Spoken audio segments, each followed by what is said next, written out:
Hello guys. Today we're hiking among fields of Somerset County to find and explore an abandoned house which belonged to the Polhemius family, one of the prominent and oldest farm families in New Jersey. During the exploration, we will try to figure out the history of this abandoned place from frugal references in the old books, unreadable census records, and tattered maps. These historical investigations always remind me Hansel and Gretel following a trail of breadcrumbs.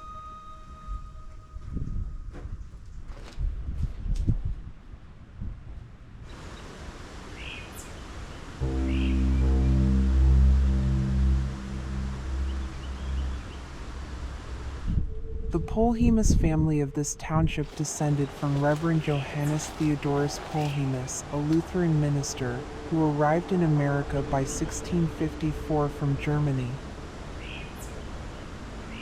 He married Mrs. Polhemus in 1628. The history didn't preserve her name, and only fact I managed to unearth is that she died in Europe after giving birth to their daughter Christina Polhemus in 1629. Thanks a lot to Dutch genealogists who could find and save this document.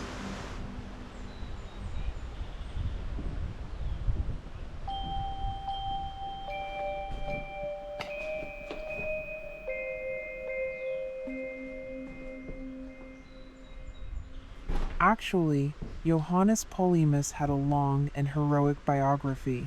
He survived war, bubonic plague, transatlantic travel, 20 years in the equatorial rainforest, 2 pirate attacks, 2-year separation from his wife and children. He was a well-educated man and was elected the first minister of the First Dutch Church on Long Island. I'll put a link in the description with his biography.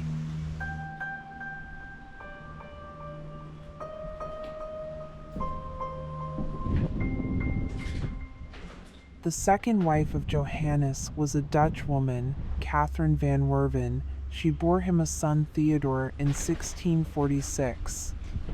When the kid turned 8, the family arrived in America to start their new life. Johannes served as a pastor at a local Dutch church until his death in 1676.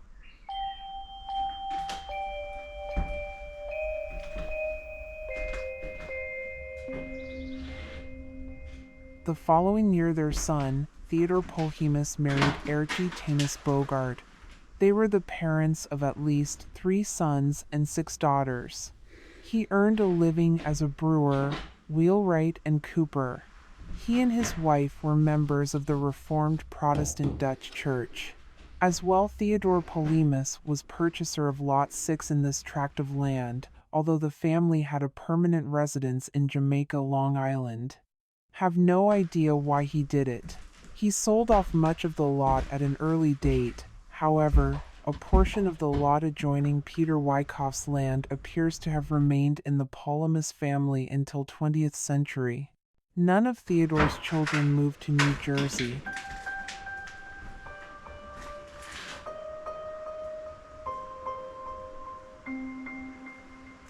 First Polhemus who settled in New Jersey was Theodore's brother, Daniel. The Polhemuses who settled in Franklin Township were primarily his grandchildren. One of them was Garrett Polhemus, a well-respected farmer in the township. On the 1825 tax list, he taxed for 173 acres. Probably, he might have been the person who built this house circa 1810. This parcel is totally overgrown now, but the farmstead looked really nice and cozy in its best days. Garrett operated a mill on 6 Mile Run. Unfortunately, the mill burned to the ground in 1840. Also, he was an elected member of the Township Committee 5 years in a row. His wife, Jane Hageman, bore him at least 7 children. Many of their descendants still settle in the Middlebush area. Others migrated west to Fairview, Illinois.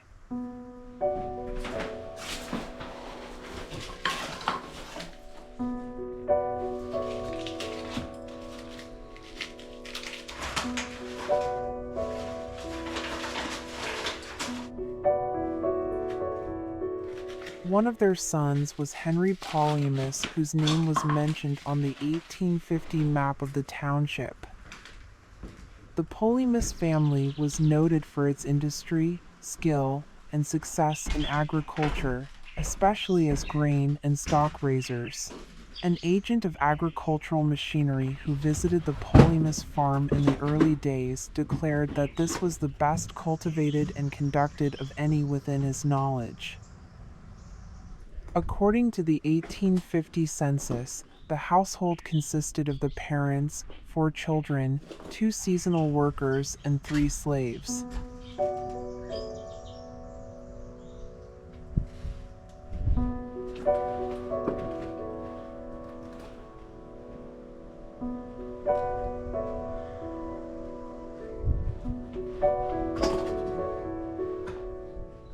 The Polhemius house passed to William Stryker Gulick in the 1930s.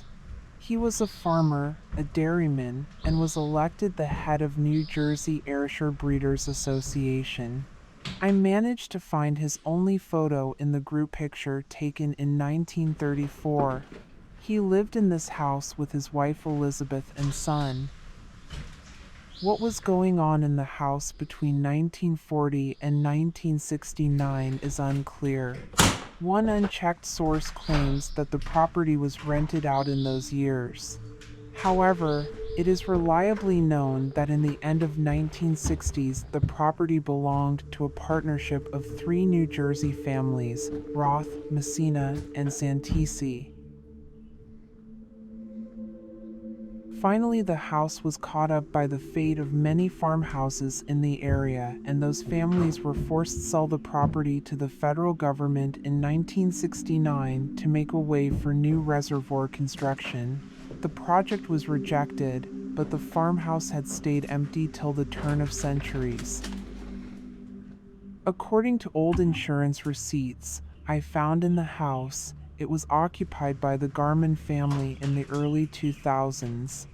Since they moved out, the property stays abandoned.